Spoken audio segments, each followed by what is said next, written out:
महाराज जी, मुझे मेरे क्रोध पर निरंतर नहीं रहता। मैं हमेशा सबकी मदद करता हूँ, या ये कहूँ कि लोग हमेशा मेरा फायदा उठाते हैं। पहली बात तो आप अहंकार के बैठे हो कि मैं सबकी मदद करता हूं। तुम्हें है क्या जो तुम मदद कर सकते हो? क्या है तुम्हें मदद कर सकते हो? ना तुम्हारे में बुद्धि है, ना बल है, ना इतने बड़े धनी हो, कुबेर का खजाना तो है नहीं, और बुद्धिमान ब्रह्मा वाली बुद्धि तो है नहीं। तो आप क्या मदद कर सकते हो किसी की? क्या मदद कर सकते हो? व्यर्थ का अभिमान क्यों रखते हो?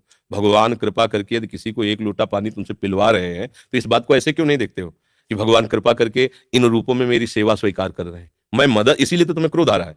तुम ये कामना किए बैठे हो कि मैं दूसरों की सेवा करता हूं और दूसरे मेरी बात नहीं मानते, मेरी ये सेवा नहीं हुई। तुम उनसे सम्मान चाहते हो। हमने तुमको पानी पिलाया, तुम्हें प्रणाम करो, हमारी बात मानो, हमारे अनुकूल चलो, इसे सेवा थोड़ी कहते हैं। सेवा कहते हैं नेकी कर दरिया में डाल।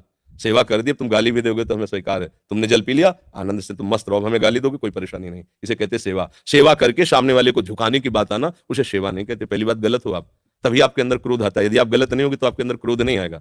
कामा संजायते क्रोधा, कामना है तभी क्रोध का प्रादुर्भाव होता है। क्या कामना है? कि हमने तुम्हारा सहयोग किया, हमने तुम्हारा हित किया, और तुम हमारा बुरा करते हो तो क्रोध आ जाएगा। अगर तुम हित कर रहे हो तो तुम्हारा बुरा कौन कर सकता है त्रिभुवन में? किसी की ताकत नहीं। हमारा कर्म ही बुरा हमारे सामने आता है। जैसे हम अभी वर्तमान में वो पाप नहीं किए जिसमें हमारे ऊपर ब्लेम लगाया गया है, इस समय तुम बिल्कुल निर्दोष हो, लेकिन वो दोष जो तुमने गुप्त रूप से किया तुम्हें बख्शेगा नहीं। तुम लाख जगह रो, लाख जगह तुम प्रार्थना करो, वो तुम्हें दंड दे के रहेगा। कर्म बड़ा बलवान होता है। तो बात ये सोचो कि भगवान कृपा करके हमसे हित करा रहे हैं, और किसका? वही इन रूपों में आ रहे हैं। आप उनको मनुष्य समझकर, अपने को बड़ा समझकर, फिर दोष हो जाएगा।